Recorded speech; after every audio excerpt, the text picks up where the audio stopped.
Queridos hermanos, invoquemos la presencia del Espíritu Santo sobre nuestra vida diciendo todos, ven Espíritu Santo, llena nuestros corazones de tu luz, de tu sabiduría, para interpretar tu palabra, no como palabra humana, sino como palabra de Dios, que es en realidad y que ejerza su acción. Nosotros los creyentes. Amén. Buenos días, buenas tardes y buenas noches, queridos hermanos. Sean bienvenidos a la meditación de la palabra de Dios. Hoy es viernes 13 del mes de marzo y vamos a meditar Oseas capítulo 14, versículo 2 al 10. El libro del profeta Oseas nos traduce cómo es la vida. Dios nos crea, Dios nos hace, Dios nos coloca en el mundo, nos cuida, nos protege, nos regala el aire, la vida, nos regala la existencia, nos regala una familia, nos regala todo. Y nosotros, en vez de amarlo con todo el corazón, con toda el alma, como dice el Evangelio, en vez de obedecerlo y hacer lo que a Él le agrada, complacerlo a Él, entonces nosotros hacemos todo lo contrario. Somos como los hijos que reciben todo de los padres. El papá los forma, los educa, el papá los ama, les da la comida, les da el vestido, les da el alimento, les da la medicina, le da todo. Y abracito papito y abracito mamita. Y cuando el muchacho crece y cuando el muchacho se hace grande, se olvida que tiene papá, se olvida que tiene mamá, se consigue un novio, una novia, y al papá y a la mamá, chao, cheo. Si te he visto, no te conozco, me voy. Y el papá le habla, y el papá le enseña, y el papá le dice, y el muchacho, yo no oigo, soy de palo, tengo orejas de pescado. Entre más grande, más sordo. Entre más grande, más desobediente. Somos como esos empleados que llegamos con cara de gatito triste, donde el jefe, mire, ¿será que me da trabajo? No tengo nada. ¿Será que puedo trabajar? ¿Será que usted me ayuda? Yo tengo familia, tengo hijos. Montamos la cantaleta, el jefe nos dice, está bien, lo acepto, lo recibo, póngase a trabajar, llegue temprano, haga esto, haga aquello, y como estamos ganando puntos con el jefe, hacemos esto y hacemos aquello. Pero pasan los años y nosotros de empleados nos vemos groseros, nos vemos altaneros, desoímos al jefe, no le prestamos atención, no le hacemos caso, hacemos lo que queramos, pero no le obedecemos. Al inicio muy buenos y después que agarramos confianza en el trabajo, ya mi jefe no me interesa, yo hago lo que quiera y a mí que me voten, yo tengo más opciones de trabajo. Cuando nosotros con Dios le pagamos de la misma forma, de la misma manera. Somos de esa manera con Dios. En vez de amarlo, en vez de quererlo, en vez de estar con Él, en vez de respetar a Dios, que es nuestro Señor, al inicio todo muy bonito y después lo despreciamos. Pero Dios con eso no se queda. Yo le decía ahorita al inicio, Dios es misericordioso, Dios es amoroso, Dios perdona, Dios es todo lo bueno que usted pueda decir. Pero también Dios es juez. Y como Dios es juez, Dios tiene que juzgarnos. Dios tiene que hacernos un juicio. Y en ese juicio las cosas malas que hayamos hecho saldrán a la luz. Y en ese juicio las cosas que nosotros, que en las que le hemos fallado al Señor, saldrán a la vista. Y Él observará y se dará cuenta de nosotros. Y a nosotros nos va a castigar o nos va a premiar de acuerdo al comportamiento. Dios es un juez misericordioso, tiene piedad, perdona, sí, pero tiene que juzgar. En estos días leía la historia de David y voy a leerles un poquito para que ustedes vean. Creo que era ayer o antier. Estábamos leyendo el primer libro de los Reyes y leyendo el libro de los Reyes estaba la historia un poquito del rey David. El rey David, en Samuel, ya se la voy a buscar, porque esto ya la leía y por aquí lo tenía subrayado. En segunda de Samuel, capítulo 24, el rey David llamó y le dijo al general: vaya a contarme cuántas personas yo tengo a mi servicio, vaya, haga un censo. Versículo 1, capítulo 24, segunda de Samuel. De nuevo se encendió contra Israel la cólera de Yahvé, quien impulsó a David a causar su desgracia. Anda, le dijo, y hace el censo de Israel y de Judá. El rey dijo a Joab, el jefe del ejército que estaba con él: recorre toda la tribu de Israel desde Dan hasta Berseba, cuenta al pueblo y así sabrás cuántos son. Joab le dijo al rey: que Yahvé tu Dios multiplique 100 veces más al pueblo y que lo vean los ojos de mi señor. Pero, ¿por qué el rey mi señor quiere hacer tal cosa?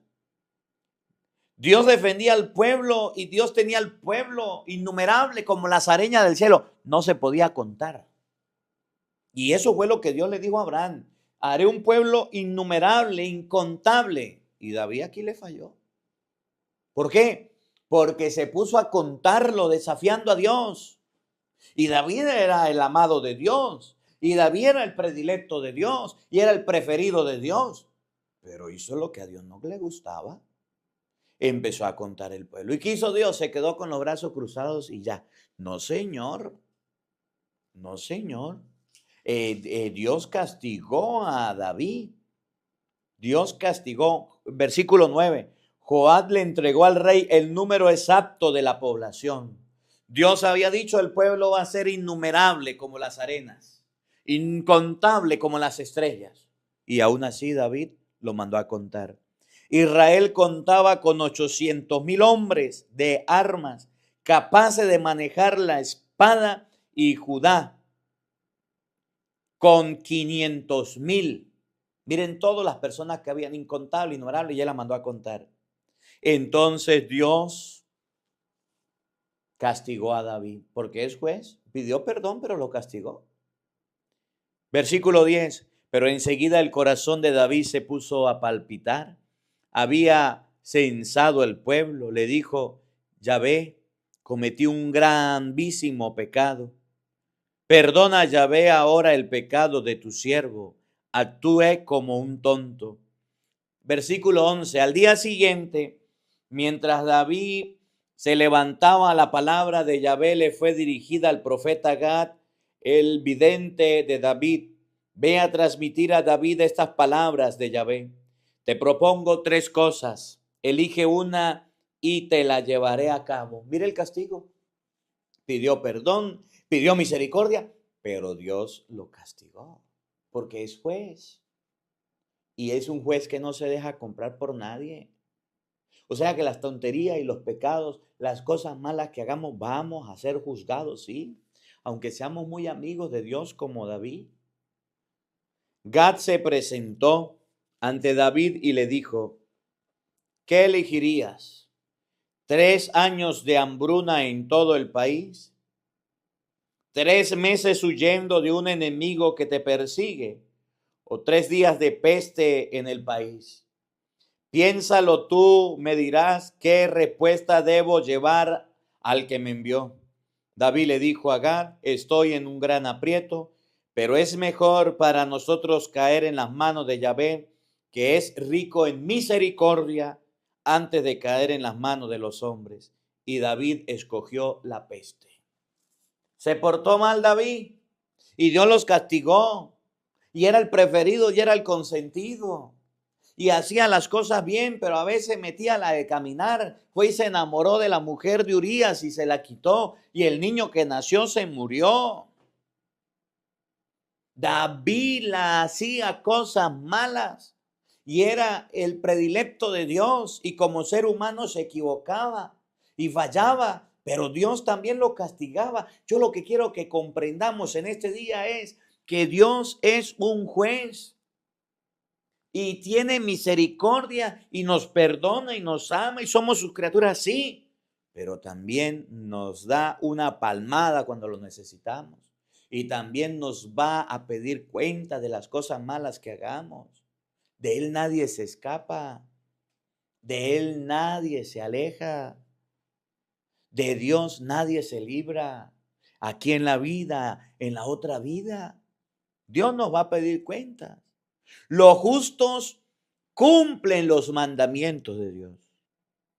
Los pecadores, en cambio, tropiezan en ellos y caen. Los mandamientos de Dios son para cumplirlos. Los mandamientos de Dios son para hacerle caso.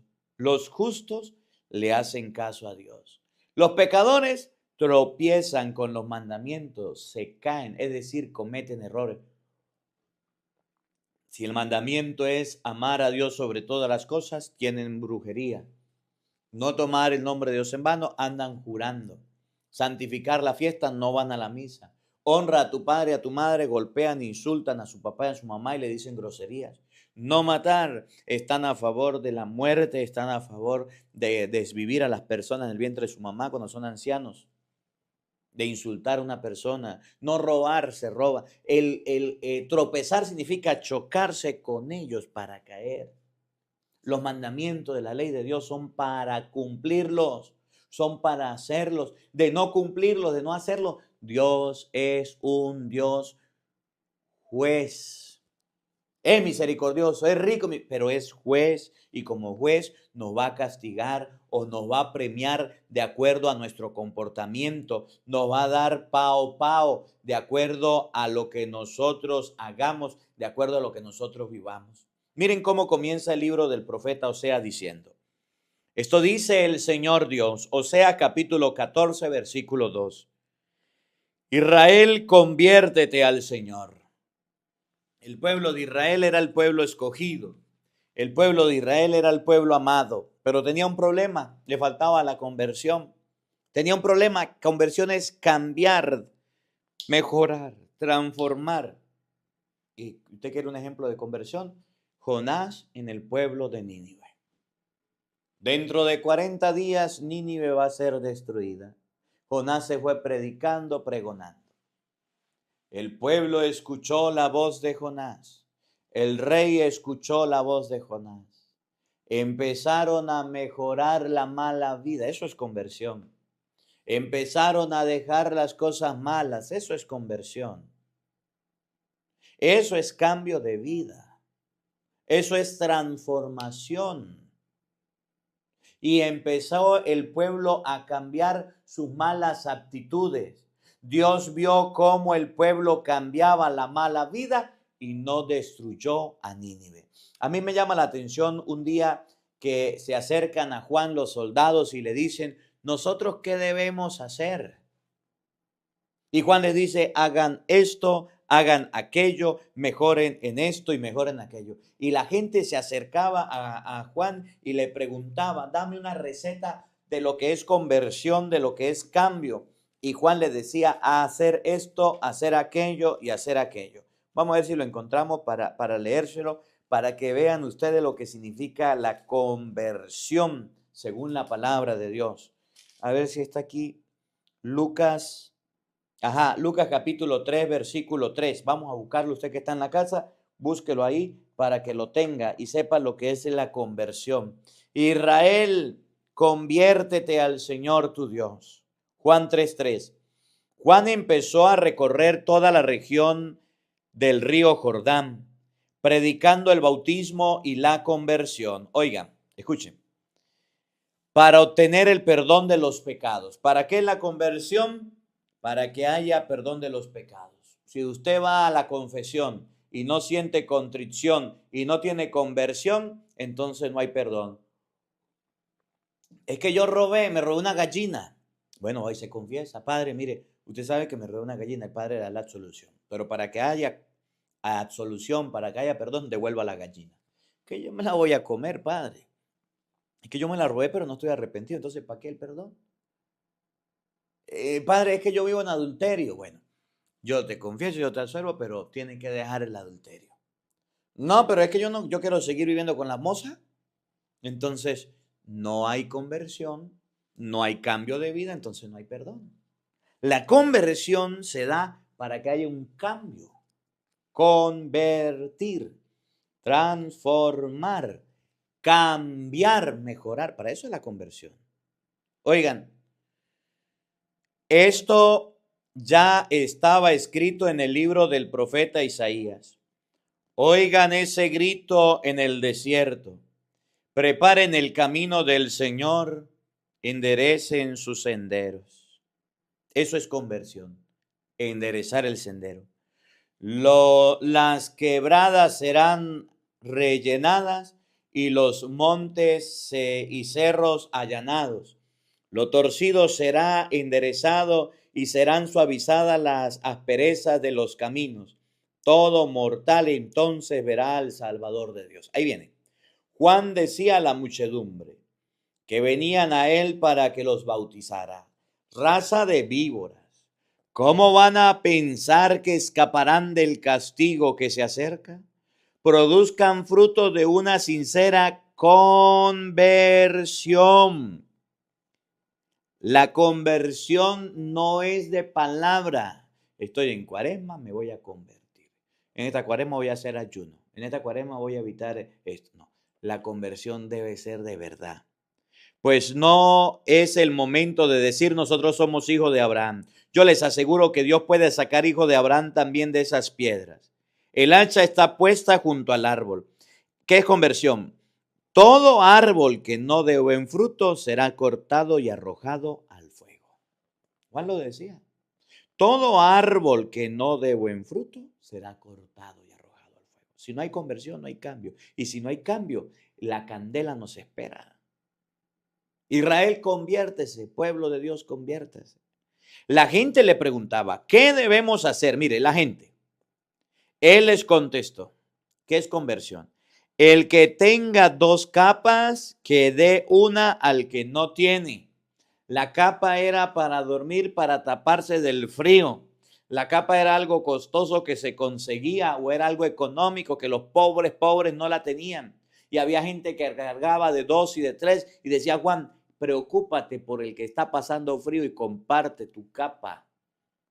Y el que tenga que comer, que haga lo mismo. Conversión es que yo tengo comida, yo tengo para comer y yo comparto mi alimento con el necesitado. Viniendo también los colaboradores, los cobradores de impuestos, para que Juan los bautizara. Les dijo, maestro, ¿nosotros qué tenemos que hacer? Respondió Juan, no cobren más de lo establecido, no sean ladrones.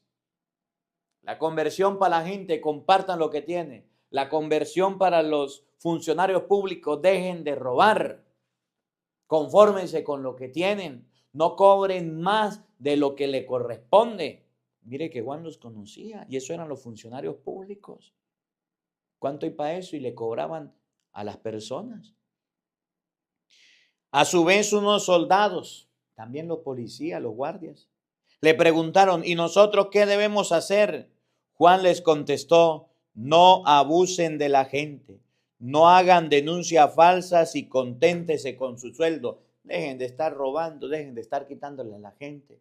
No hagan metiendo al inocente preso. Eso es conversión. Y esa es la conversión que necesitamos. Los soldados, los policías que le acostumbran a quitar a la gente las cosas que no son de ellos y tienen que denunciarlo a las personas para que se las devuelva. En vez de cuidar, en vez de proteger, andan quitándole a la gente. No. Conversión es mejorar, confórmese con su sueldo, no hagan denuncia falsa, no le quiten nada a nadie. Israel, volvemos a Oseas, Israel, conviértete al Señor Dios tuyo, pues tu maldad te ha hecho sucumbir, lo malo te hace morir, lo malo te hace secar, Israel. Las cosas malas que tienes, Israel, te están hundiendo. Y dice el profeta Oseas, dejen de hacer esas cosas, dejen de hacer esas cosas malas. Miren lo que viene. Arrepiéntanse. y acérquense al Señor para decirle, perdona todas nuestras maldades, acepta nuestro arrepentimiento sincero que solemnemente te prometemos. Oigan, perdona todas nuestras maldades. Acepta nuestro arrepentimiento sincero. O sea, esa palabra va junta, mire, arrepentimiento sincero. Existen varios tipos de arrepentimiento. Uno que no es sincero y otro que sí es sincero. Se lo voy a colocar con un ejemplo. Cuando el hombre le pone cuernos a la mujer y la mujer lo descubre, y entonces la mujer le dice, usted un vagabundo sinvergüenza, me fue infiel. ¿Qué es un arrepentimiento sincero? Me descubrió, me caí con los kilos, mas nunca me vuelvo a comunicar con esa vieja, nunca vuelvo a salir. Ya, esa mujer me va a destruir el matrimonio. Y más nunca hubo un problema por ella. ¿Qué es un arrepentimiento que no es sincero? Pues me descubrieron, entonces tengo que cambiar la táctica, tengo que cambiar la metodología. Entonces voy a hacerlo oculto. Yo antes dejaba los mensajes en el teléfono, ahora los borro. Yo antes salía y dejaba cosas en el carro, ahora estoy pendiente en que no. Es un arrepentimiento que no es sincero. Otro ejemplo, el que roba. Me agarraron con las manos en la masa, me agarraron robando y ¿qué iba a hacer? Me agarraron y ¿qué hice yo? Estaba robando. ¿Te arrepientes? Sí. De verdad, bueno, devuelve las cosas. Te vamos a dar una oportunidad. Estuvo arrepentimiento. Vamos a ver si es sincero o no. Siguió la vida, continuaron los días, pasaron los meses y lo volvieron a agarrar con las cosas en el bolso, escondidas y guardadas. ¿Estaba arrepentido sinceramente? No. ¿Estaba arrepentido de verdad? No. Entonces estaba haciendo una fachada para que no le hicieran daño, no lo metieran preso. Pues palpote se va por ladrón. Arrepentimiento sincero es un cambio verdadero. Arrepentimiento sincero es lo que debemos tener nosotros con Dios cuando le fallamos, pero de verdad. Le fallé a Dios, caí en un error, caí en un pecado. Me voy a levantar. No soy perfecto, no soy de lo mejor.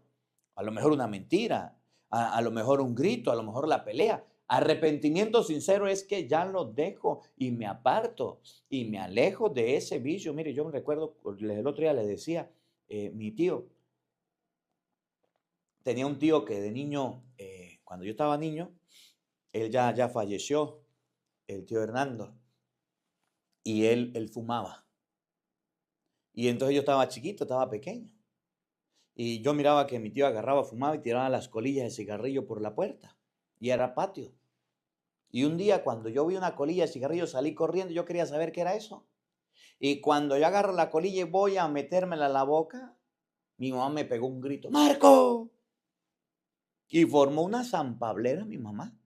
Y empezó a pelear con mi tío, con mi papá y con todo el mundo que cómo iba esos malos ejemplos en la casa. Bueno, lo cierto es que mi tío tuvo un arrepentimiento sincero. Hasta ese día fumó. Mas nunca volvió a probar el cigarrillo. Porque no quería que su sobrino aprendiera eso. Y tuvo un arrepentimiento sincero. ¿Que puede ser sincero el arrepentimiento? Sí. ¿Que puede haber un cambio de vida? Sí. Y eso solo lo sabe Dios. Y nosotros que tenemos un arrepentimiento sincero. Por eso dice arrepentimiento pero sincero. No de mentiras. Ya no nos salvará Asiria. Ya no confiaremos en nuestro ejército, ni volveremos a llamar Dios nuestro a las obras de nuestras manos. Pues solo en ti encuentra piedad el huérfano. Yo perdonaré sus infidelidades, dice el Señor. Los amaré aunque no se lo merezcan, porque mi cólera se ha apartado de ellos. Seré para Israel un rocío, mi pueblo florecerá como el lirio, hundirá profundamente sus raíces como el álamo y sus renuevos se propagarán. Su esplendor será como el del olivo y tendrá la fragancia de los cedros del Líbano. Oigan lo que viene. Volverán a vivir bajo mi sombra, cultivarán los trigares, las viñas, que serán tan famosas como las del Líbano. Ya nada tendrá que ver Efraín con los ídolos. Tuvieron un arrepentimiento sincero, ya no habrán ídolos, ya no habrán pecado, ya no habrán cosas malas. Yo te he castigado, pero también te voy a restaurar, pues soy como un ciprés siempre verde y gracias a mí tú da fruto. Quien sea sabio que comprenda estas cosas y quien sea prudente que las conozca. Los mandamientos del Señor son rectos y los justos los cumplen. Los pecadores, en cambio, tropiezan y caen en ellos. Sencillo. Para saber cuál es la voluntad de Dios, qué es lo que Dios quiere o lo que le agrada a Dios, hay que cumplir los mandamientos. Los sabios, los rectos, los cumplen. Los pecadores se tropiezan y caen. Yo no sé si usted sea sabio, yo no sé si usted sea recto, pero hoy la palabra de Dios dice que los mandamientos de Dios son para cumplirlos. ¿Y cuáles son los mandamientos de la ley de Dios? Éxodo 32, ahí están los 10 mandamientos. ¿Lo vamos a cumplir? ¿O vamos a creer, es que yo hago con mi vida lo que quiera, en total Dios me perdona? Y yo me arrepiento a última hora y Dios me perdona. No, Señor. Dios es juez, es justo, es misericordioso, pero es juez. Y como juez, castiga. Y como juez, manda al infierno. Y como juez, premia. Y como juez, manda al cielo. Yo no sé si usted esté haciendo la voluntad de Dios o no, pero si usted es justo y recto, cumple los mandamientos. Si no, se tropieza y se cae. Volví a caer en lo mismo, Padre. Vengo a confesarme de lo mismo que me confesé la semana pasada. Hice esto, pero de eso ya no me confesó así. Entonces no hay un arrepentimiento sincero. Entonces no hay un cambio, entonces no hay una conversión. Y como no hay cambio, no hay conversión y no hay mejoras, pues entonces no va a recibir el premio. Que esta palabra de hoy nos ayude a comprender a todos que debemos tener arrepentimiento, pero del verdadero, del sincero, no de mentiritas. Que la palabra de Dios habite en nuestros corazones. Amén.